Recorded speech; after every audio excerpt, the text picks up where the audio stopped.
Para apresentar o artigo Políticas Públicas e Gestão Participativa, Responsabilidade Socioambiental no município de Cubatão, convidamos o professor mestre João Batista Machado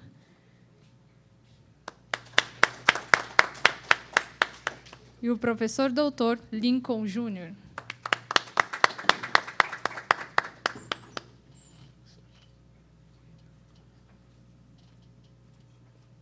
Passamos a palavra ao professor Marco Aurélio Bernardes. Então, boa tarde a todos e todas. Acho que é melhor assim mesmo. Então, boa tarde mais uma vez. Nós temos hoje uma série de apresentações ressaltando a questão da sustentabilidade. Nós iniciamos com um artigo instigante, que teve a participação também do professor Dalmo, não é? Temos aqui dois dos autores, e instigante porque discute a questão da sustentabilidade numa região, não é? Num município que foi um município com gente muito sofrida em função das questões ambientais, não é? E, notadamente, as pessoas mais atingidas pelas questões ambientais, pelo destrato, pelo descaso, não é? São as pessoas de menor poder aquisitivo. E, então, um tema instigante, um tema provocante, e, sem me alongar, eu passo a palavra, então, ao professor Machado, não é? Para que faça a sua apresentação, e depois nós teremos espaço para a participação dos presentes. Professor, por favor, fique à vontade. Prefere esse? Eu prefiro esse. Boa tarde. Em primeiro lugar, gostaria de agradecer o convite que foi feito para nós. É uma honra estar aqui. Agradecer a presença de vocês, para que nós possamos conversar e trocar experiências nesse assunto que veio para ficar, que é sustentabilidade. O nosso artigo, Políticas Públicas de Gestão Participativa, Responsabilidade Socioambiental no município de Cubatão, trata exatamente do caso de Cubatão, daquela crise ambiental na década de 80, como aquilo foi resolvido e como aquilo se sustenta, já que a palavra está na moda, a sustentabilidade, como isso se sustenta nos dias de hoje.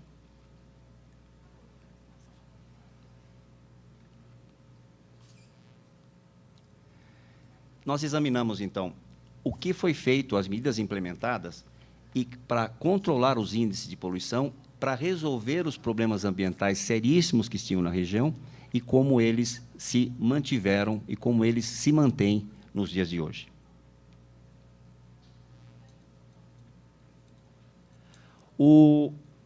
A preocupação ambiental, até a década de 70, não estava na pauta, nem na academia, nem nas empresas, nem nos governos. As indústrias faziam, de qualquer forma, mas alguns acidentes começaram a acontecer ao redor do mundo, e esse assunto começou a ser estudado e começou a ser debatido e também exigido desses parceiros, tanto as empresas quanto o Estado, ações concretas para que fosse resolvido, porque os acidentes aconteciam de uma forma continuada e meio que sem o controle.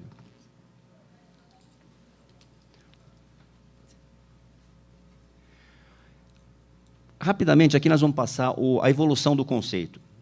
Começou na década de 60, com a Raquel Carlson, esse livro A Terra que Queremos no Futuro, e um problema que teve nos Estados Unidos com o DDT.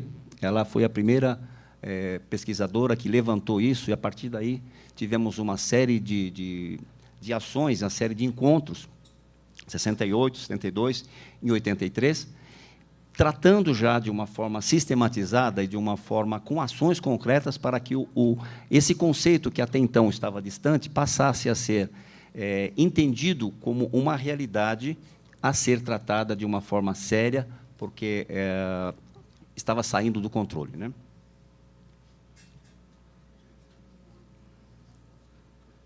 E aí nós tivemos a Rio 92, que foi um marco muito grande, 70 chefes de Estado assinando documentos, e saiu dali a Carta e Declaração do Rio de Janeiro sobre o meio ambiente e alicerces para a Agenda 21, que foi uma das grandes conquistas da Rio 92, foi a Agenda 21, porque levou para a ação prática nos municípios aquilo que estava sendo debatido em termos de sustentabilidade. E agora tivemos, no mês de junho, a Rio+20, o interessante que o futuro que nós queremos é mais ou menos o mesmo tema do livro da Carlson lá, sobre o que nós queremos também, o futuro que nós estamos querendo. E aí saiu a proposta de economia verde. O documento final talvez não tenha atendido muito às expectativas, mas, a partir dali, certamente, uma série de outras situações vão estar sendo feitas de forma concreta para que se continue avançando nesse problema tão sério. Em termos de definição acadêmica, nós pegamos aqui da Ana Augusta Rocha, do livro Mata Atlântica e Aqui e Daí, o seguinte enxerto. Sustentabilidade, mudanças climáticas e biodiversidade deixaram de ser palavras de ordem e uso exclusivo de ambientalistas, virando expressão do mundo dos negócios, até mesmo de bolsa de valores. Ou seja, hoje, sustentabilidade afeta a lucratividade, afeta o valor de mercado das empresas. Portanto, é algo que é visto de uma forma como parte do negócio. A Fátima Portillo também coloca: responsabilidade socioambiental passa a ser pauta dos projetos industriais atuais, e os novos necessitam se enquadrar. Então, tudo que vai ser feito de qualquer projeto, hoje, essa parte ambiental é considerada, inclusive, projetos, a empresa não tem que não só que se adaptar, como também as novas situações têm que entrar dentro desses novos padrões já determinados, já como algo do dia a dia.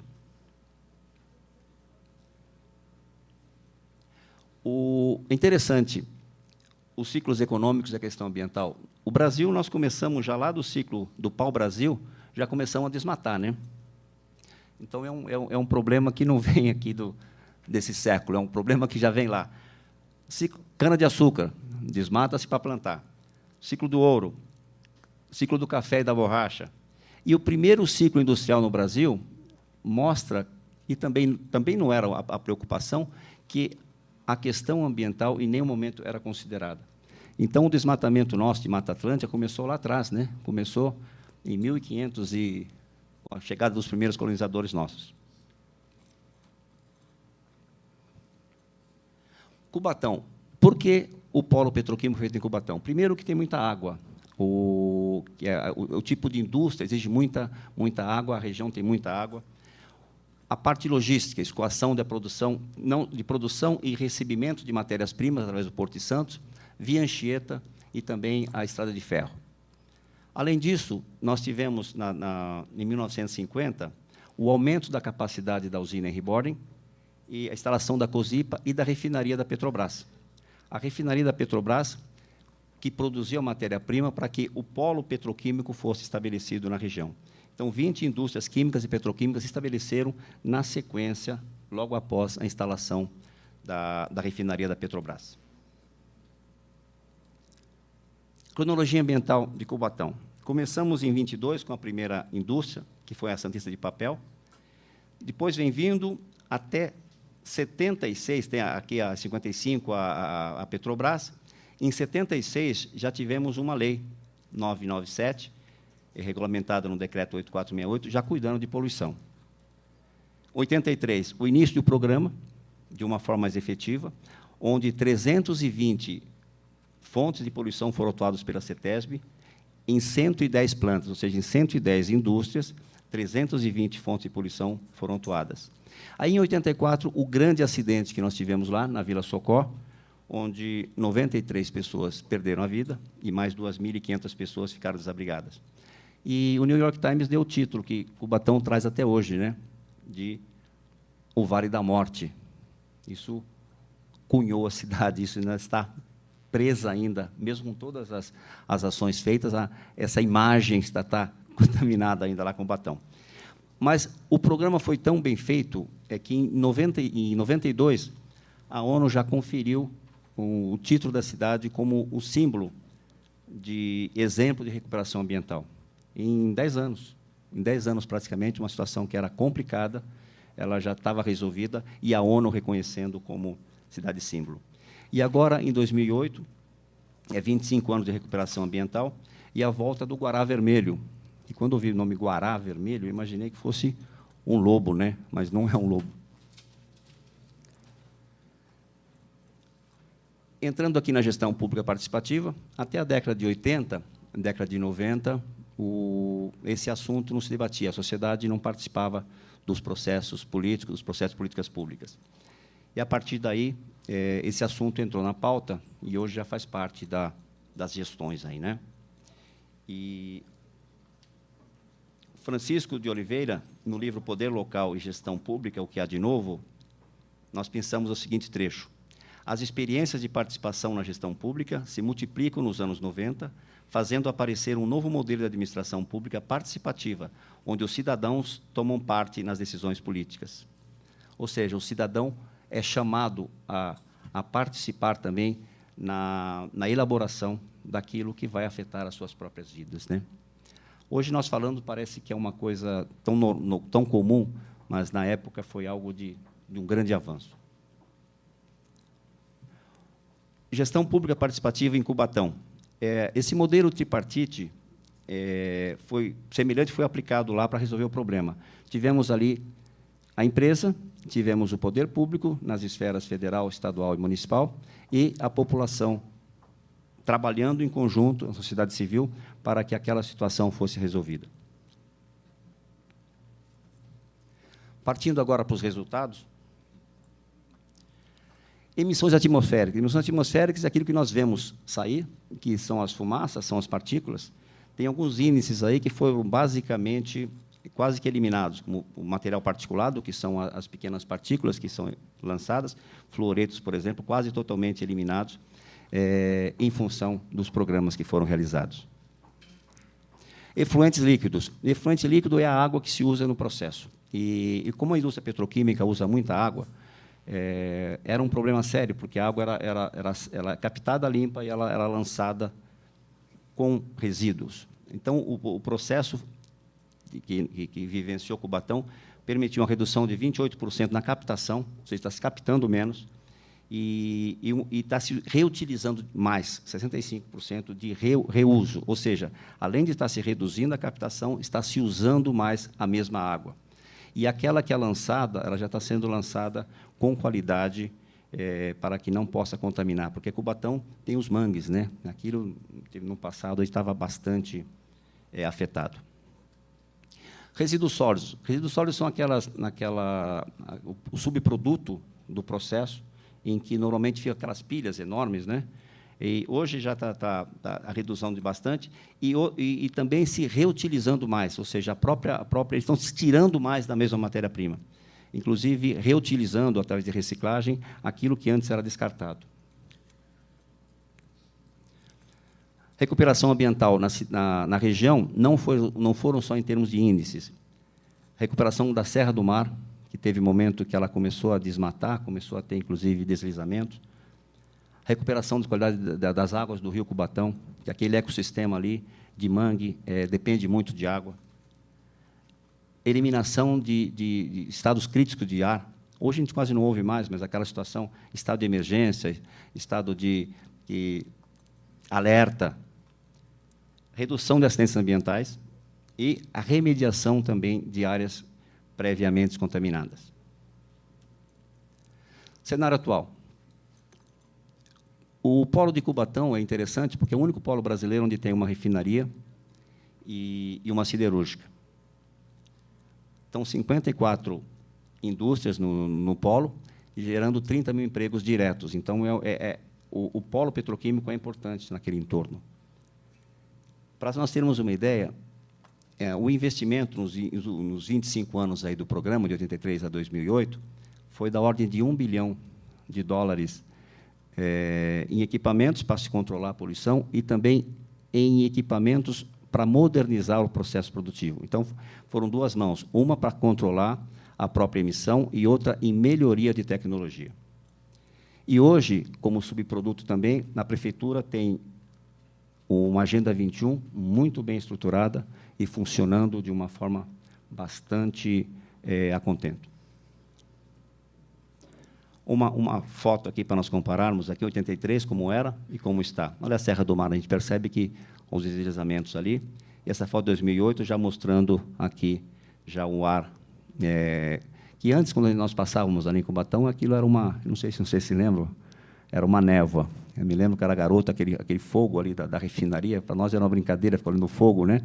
Mas o ar, a gente lembra que passava, via Saguara ali, era terrível. Isso já não acontece mais. Um outro dado de emissão atmosférica aqui, desde 95 não tem nenhum caso de alerta de emergência. Olha que, para falar isso em Cubatão, é alguma coisa rara. Nem mesmo alerta e muito menos emergência. Emergência é aquela situação de que fecha tudo, para o processo. Desde 95 isso não acontece mais. Mesmo a região sendo muito propícia a inversões térmicas, porque tem a serra, né? Segura muito, aqui fica uma estufa, né? Recuperação ambiental, uma foto aqui antes do programa, a situação atual, do mesmo lugar. Nós percebemos aqui que a floresta, a Mata Atlântica está restaurada, ela está refeita. Conquistas de longo prazo. O Miguel Byrne, no livro Cubatão, A Força da Vida, coloca o seguinte: para o campo empresarial no Brasil, a recuperação ambiental de Cubatão foi uma operação fundamental, pois seu peso simbólico hoje é parte dos argumentos que reforçam a postura de compromisso com as boas práticas ambientais, a confiança nos novos sistemas de gestão ambiental e a formação de estratégias sustentáveis de negócios. Cubatão teve foi muito importante no sentido de que, como foi muito grave o caso, toda vez que se lembra do assunto, começa-se a perceber a importância que tem tomar conta do meio ambiente. E hoje as estratégias governamentais e das próprias empresas consideram a questão ambiental como parte do negócio. Nós fizemos um estudo de caso em loco, buscando, junto às empresas, trabalhamos também com o historiador e com o diretor de Indústria e Comércio, o que está sendo feito para que, se aquilo tem chance de continuar. E pegamos 3 empresas, conversamos, foi uma entrevista em profundidade, foi bem interessante a situação, apresentar aqui alguns resultados, algumas frases, palavras deles mesmo, né? A população é ativa e interage com as empresas através da Ciesp em via de mão dupla. Os dois lados se conversam. A CETESB tem uma atuação forte na aplicação das leis, com fiscalização constante e rigorosa. Não é só fazer a lei, é fiscalizar e enquadrar aquele que não está aplicando. Toda expansão necessita de aprovação da CETESB. Qualquer puxadinho que vai ser feito, a CETESB tem que chancelar, e tem vários órgãos, e não tem conversa, é ou faz ou não faz. Quando existe denúncia, o Ministério Público investiga imediatamente. E isso, a repercussão na imprensa também é forte, então são vários movimentos aí atuando, né? Com relação à legislação, a legislação brasileira ela é mais rigorosa que a do Japão, e se equipara à da Alemanha, que é uma das mais avançadas do mundo. Então, a legislação nossa é nível internacional mesmo. E, inclusive, eles colocaram, não está aqui no trabalho, os executivos, que, quando tem dúvida, eles aplicam a mais alta delas. Tal é o grau de consciência da importância do problema. Recebemos profissionais de muitas partes do mundo para estudar e copiar as soluções aplicadas aqui. Ou seja, virou realmente um caso a ser copiado, né? Temos grande proximidade com as comunidades, com audiências públicas abertas. Novos projetos são explicados. Então, toda vez que vai ter um projeto novo, a Petrobras teve recentemente uma mudança de tecnologia para produzir um novo óleo diesel, tem que chama a população, tem uma série de instâncias que são chamadas, explica-se o que vai acontecer, vai ser investido tanto, enfim, tudo isso é feito de uma forma bem transparente. Considerações finais. Cubatão é hoje referência na questão ambiental e teve, como foi dito anteriormente, uma importância crucial para o debate dessa questão no país, inclusive as próprias leis, né? Detectamos que, por que funcionou? A resposta foi rápida e integrada nas várias instâncias de governo, criação de leis claras dentro de padrões internacionais e plano de ação por empresa e por poluente. Ou seja, cada empresa foi chamada, quais são os seus poluentes, e aí estabeleceu-se metas claras e objetivas para cada uma delas, para cada uma desses poluentes, e exigência para cumprimento. Se não se cumpre, multas. E o volume de multas foi muito forte naquela oportunidade. Outro ponto, a troca de experiência entre as empresas, isso é fundamental, e comunicação constante e proximidade com a população. A imprensa também teve um papel muito forte no sentido de levantar aquela questão, porque era muito longe da população, de uma forma geral, e a população começou a entender a partir do papel da imprensa. O engajamento desses três atores, né, governo, indústrias e comunidade, de forma continuada, possibilitou que os objetivos fossem alcançados e mantidos. E aí, com a própria Agenda 21, que o município instalou de uma forma clara, isso fez com que se aprofundasse o caso e se mantivesse. Resultado: mesmo com o aumento da produção industrial no período estudado, houve redução de todos os índices de poluição da região. Atualmente, o centro de Cubatão tem índices de qualidade de ar comparáveis aos do Parque Ibirapuera, na capital paulistana. A gente fica pensando, poxa vida, mas o Parque Ibirapuera também São Paulo é um pouco poluído, mas pensando no caso de como era Cubatão na oportunidade, como está hoje, se imaginar que é igual, isso é índice da CETESB, isso não é informação. Realmente e agora do ano de 2011, o último dado que eles têm publicado, né? Aqui são as nossas referências, né, que nós utilizamos no nosso estudo. E muito obrigado aí pela atenção de vocês, pela presença. Agora acho que nós vamos fazer aqui um bate-papinho, né? Muito obrigado.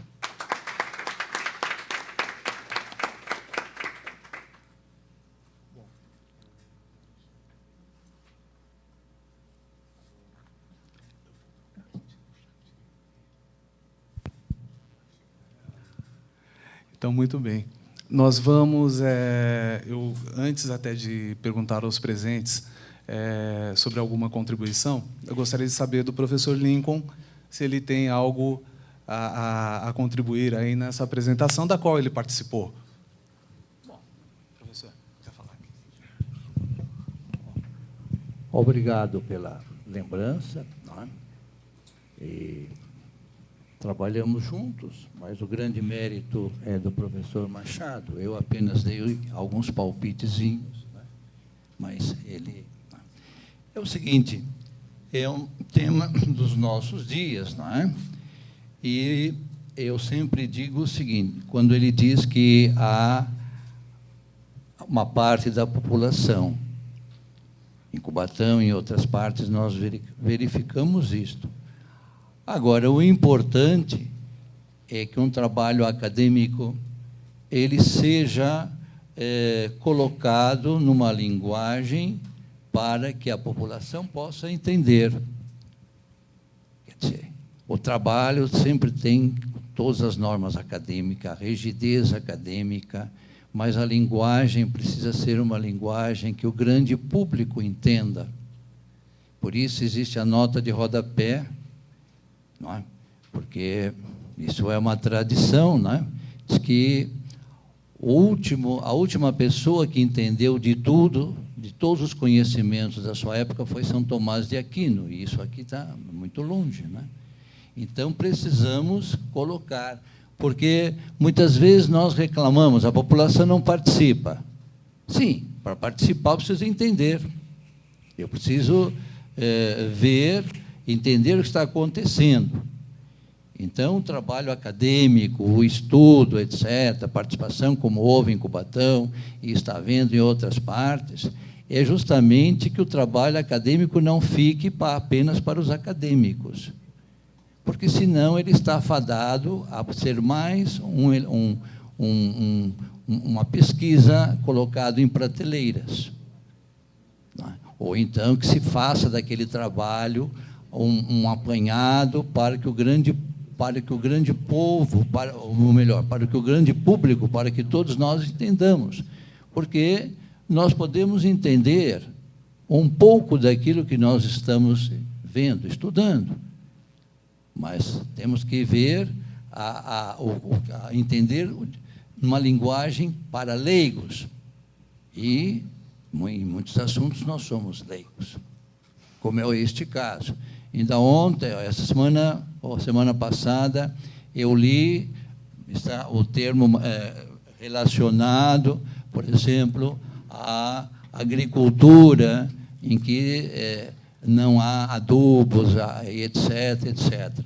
Isto, no estado de São Paulo, chega de 300 a 400 já lavradores que se dedicam a essa atividade. Então, foi mostrado, foi visto, não é? Então, eu posso dizer que em Cubatão houve um grande mérito dos poderes públicos, da indústria, etc., não é? Mas a população também manifestou-se, porque foi mostrada a essa população numa linguagem adequada da necessidade que se faz de preservar o meio ambiente. Então, se nós ficarmos apenas na academia, isto é louvável, mas temos que colocar o assunto para o grande público, não é? E foi justamente o Hélio, quer dizer, onde está? O grande público participa, não é? Eu penso que, se nós escrevermos apenas para o público acadêmico, a rigidez é acadêmica, a pesquisa, tudo isso é mérito, é necessário, mas a linguagem, a nota de rodapé, eu sempre insisto, e quando eu participo de bancas, eu sempre insisto para com os candidatos, que escrevam para o grande público, numa linguagem correta, mas que o grande público possa participar e entender do que está ali. Eu gostaria de perguntar aos presentes se existe alguma questão. Perfeito. Eu vou pedir só um apoio. Eu mesmo levo, então. Pode ser? Só um minutinho. Boa tarde. Tudo bem? Boa tarde. Meu nome é Alfredo Lucato. Vendo a projeção, né, do slide, 1980, ou a década de 80, chamada a década perdida.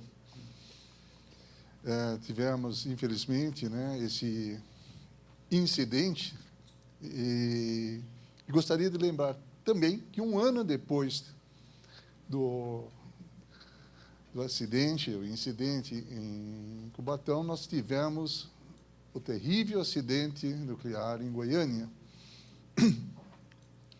Eu lembro isso porque, na época, como físico, eu fiz parte de uma comissão que fez o estudo dessa questão de rejeitos radioativos, etc. Na década de 80, nós tivemos um terrível acidente no porto de São Sebastião, que houve um vazamento. Ou seja, a década de 80 é para ser esquecida. Bom, a minha pergunta, de uma maneira mais direta, professor Machado, existe hoje, ou uma década pelo menos, um organismo europeu, cuja sigla é RONA, algo parecido, que cria protocolos sobre rejeito, seja ele industrial, médico, hospitalar, enfim. Só complementando aqui uma informação, por sorte nossa, no país, a maioria dos hospitais de radioterapia já não trabalham mais com bomba de césio, bomba de cobalto, e isso é um alívio para nós. Então, pelo menos, ultimamente, nós não temos ouvido falar de acidente ou de incidentes. Mas a informação é extremamente interessante, porque me trouxe uma curiosidade. Ok, qual o comportamento, ou qual a atitude, qual a participação do governo de Cubatão como formador, não só de opinião, mas formador de um centro, né, de referência, porque sofreu na pele, para demais, afinal de contas, o Brasil é imenso. Né? Não vimos, pela imprensa, pelo menos, algum incidente como esse de Cubatão, mas qual é a participação, além das empresas, como foi anunciada na parceria, para que sirva de exemplo e que seja realmente de modelo? Essa é a minha questão. Nós tivemos a oportunidade de conversar com um historiador, e eles têm uma biblioteca bastante grande lá. Esse assunto mexeu muito com a cidade. E eles têm histórico, eles têm uma série de obras que a gente poderia estar indicando, onde hoje Cubatão é referência, né? E também tem alguma bibliografia no assunto, e a cidade aprendeu muito. A Associação das Vítimas da Vila Socó criou um grupo de pressão muito forte, e o poder público e as empresas tiveram de abrir canais de contato a partir dali. E isso criou-se um novo paradigma, um paradigma de que a sociedade pode e deve conversar. E, a partir daí, criou-se mecanismos que, hoje, é impressionante como a população participa, e o município se vê obrigado a... Foi um aprendizado interessante. Não se vê obrigado, já está consciente, a gente percebe isso, que as empresas têm contrapartidas para a contratação da população local. Porque é bacana, você tem lá um polo, aí o grande engenheiro vai de São Paulo, passa lá no final do dia, pega o seu carro, volta para cá. E eles fizeram isso a partir do momento que abriu-se essa porta das empresas, através da Ciesp e o governo da prefeitura, e, a partir daí, dá-se contrapartidas de impostos, de IPTU, não está aqui no meu trabalho, mas na conversa saiu isso, para que se contrate população da cidade, da região. O comércio também, eles têm lá um cartão cidadão, ou qualquer nome parecido com isso, em que o comércio, as pessoas têm descontos ao comprar no comércio local. Isto é fazer com que a riqueza fique no município, porque Cubatão, pela própria fama que adquiriu, é o lugar que as pessoas não querem morar. Então, para meio que, entre aspas, convidar as pessoas a ficarem e comprarem no comércio local, que aí a riqueza fica na cidade, o pessoal vai para Santos para comprar, vai para restaurante em Santos. Então, ao ter essa contrapartida do desconto, as pessoas acabam comprando na região. Então, é interessante esse ponto, porque a cidade, a partir daquele exemplo, ela realmente se uniu em torno de um problema e se sustenta, né? O tema é a sustentabilidade, ela se sustenta nesse sentido. Mas tem toda uma literatura, e a prefeitura, quando nós estávamos lá falando com a Usiminas agora, a moça da COSIPA, antigamente era COSIPA, depois virou Usiminas, a gerente da parte de sustentabilidade estava comentando que veio uma delegação da China e eles estranharam. A fábrica tem fontes lá dentro, tem passarinhos lá dentro, tem bichinhos lá dentro.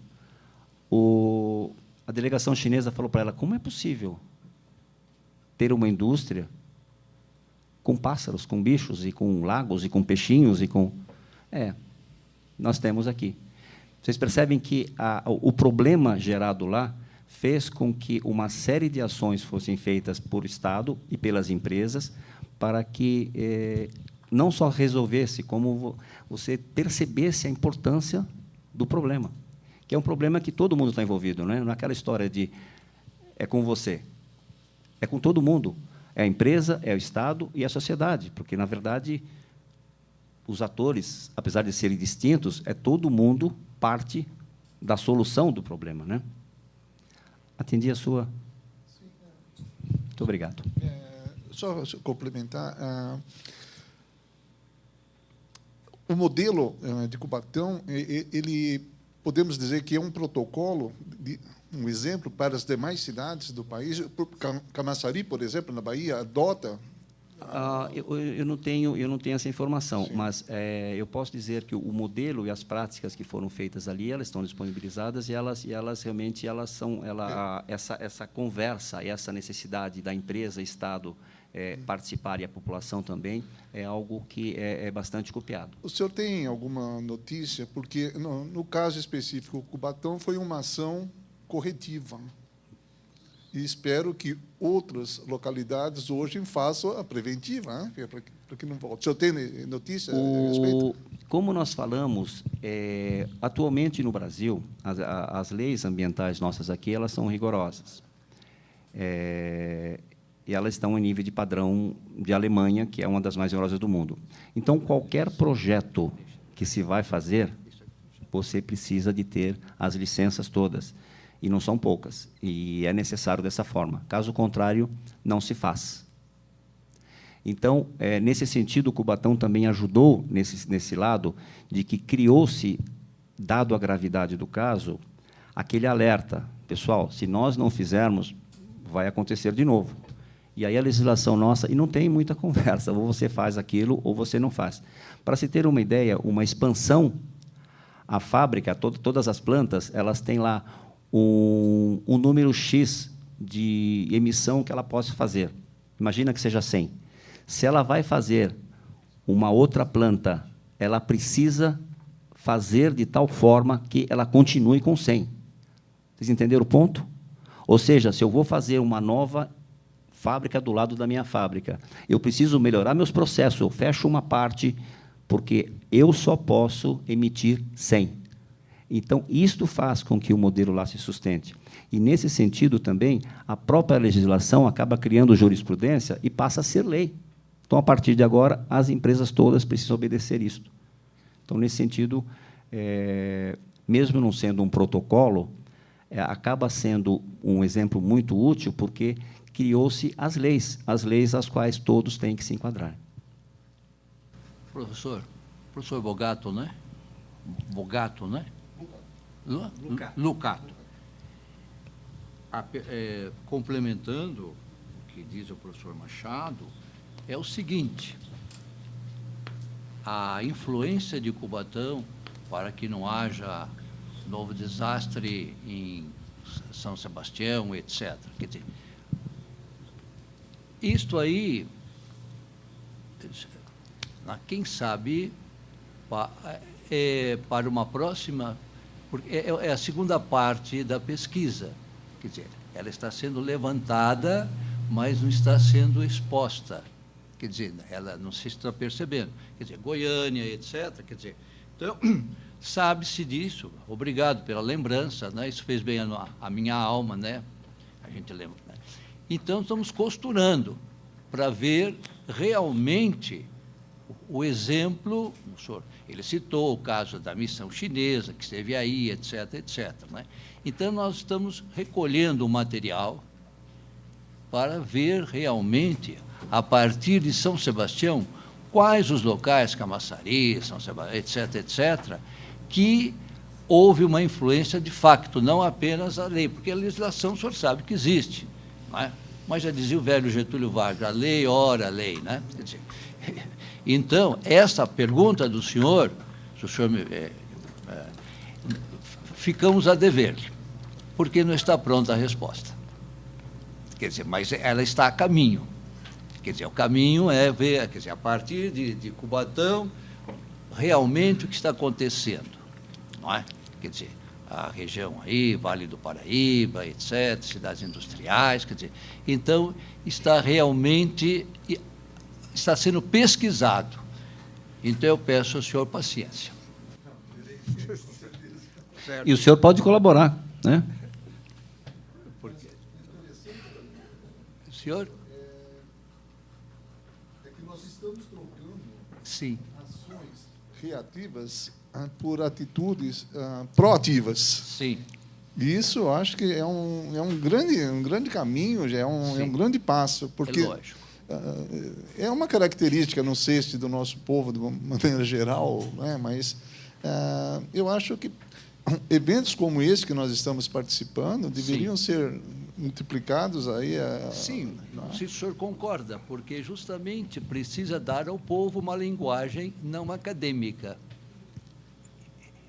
E é que eu me bato, quer dizer, correto, o trabalho acadêmico é um. Agora, para o grande público, não é? Por exemplo, se o senhor falar em física para mim, não é?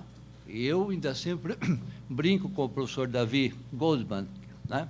Eu falei, professor, eu aprendi que dois corpos não ocupam o mesmo lugar no espaço. Eu falei, isso ainda vigora? Vigora. Eu falei, e como é que o subúrbio aí, o metrô, tem mais do que uma pessoa no mesmo espaço? Ele deu risada. Quer dizer, então, não sei se o senhor percebe, quer dizer, então, justamente, precisamos, eu leigo em física, leigo em muitas outras coisas, pôr numa linguagem acessível, e para o povo também. A academia é a formadora de opinião, né? Sim, mas também precisa, concordo com rígida, todos os cânones necessários, certo? Mas precisa pôr numa linguagem para que as pessoas vejam a necessidade. É o caso do que o suplemento do Estado publicou lá, agrícola. Então, 200 ou 300 ou 400 lavradores do Estado de São Paulo que não usam mais agrotóxicos, não sei o quê.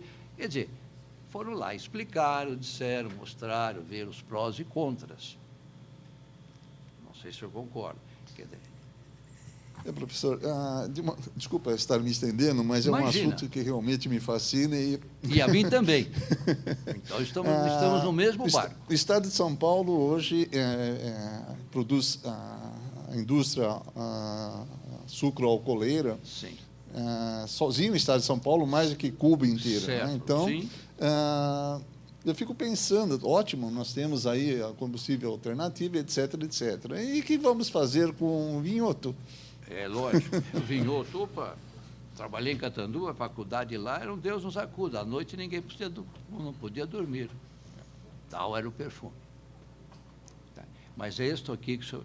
Quer dizer, então, é uma segunda fase da pesquisa, que é justamente ver a influência concreta, com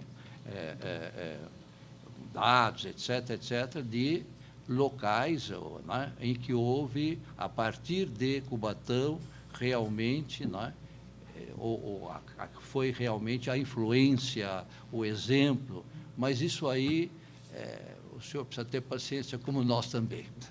Okay, obrigado, professor. Só gostaria de, enfim, mediar aqui um aspecto nessa discussão, que o artigo ele representa um recorte, né, nesse assunto. Certamente não conseguiria esgotar a gama de possibilidades, né, de um tema como esse, complexo como esse. E talvez, Lucato, uma das contribuições desse evento trágico, não é, que a gente não deve esquecer, seja a questão dos vasos comunicantes. Então, você tem ali uma repercussão dessa tragédia, não é, que faz com que, não de direito, mas de fato, sociedades civis se organizem de forma a pressionarem os entes políticos a que tomem medidas preventivas, não é? Eu creio que o esclarecimento da população brasileira vem ocorrendo de tal modo, não é, que a população acaba contribuindo fortemente para que determinadas ações sejam tomadas, não é? A crítica vem aumentando, e a crítica é fundamental. Nós, lamentavelmente, os professores, nós viramos aterro do mundo. Determinadas regiões brasileiras recebem lixo hospitalar, não é? Exatamente, porque falta de informação, falta de crítica, falta de autovalorização, não é? Cidadania, e a imprensa vem cumprindo com um papel muito importante nesse sentido, não é? Trazendo à tona esse tipo de problema, não é? Ele é amplamente discutido, as pessoas começam a se questionar, e não de forma hierarquizada, mas sim de baixo para cima, essa pressão acaba surtindo efeito, não é? Informação, informação, não é? Eu gostaria de verificar, Lucato, você gostaria de ter um colega ao seu lado que gostaria?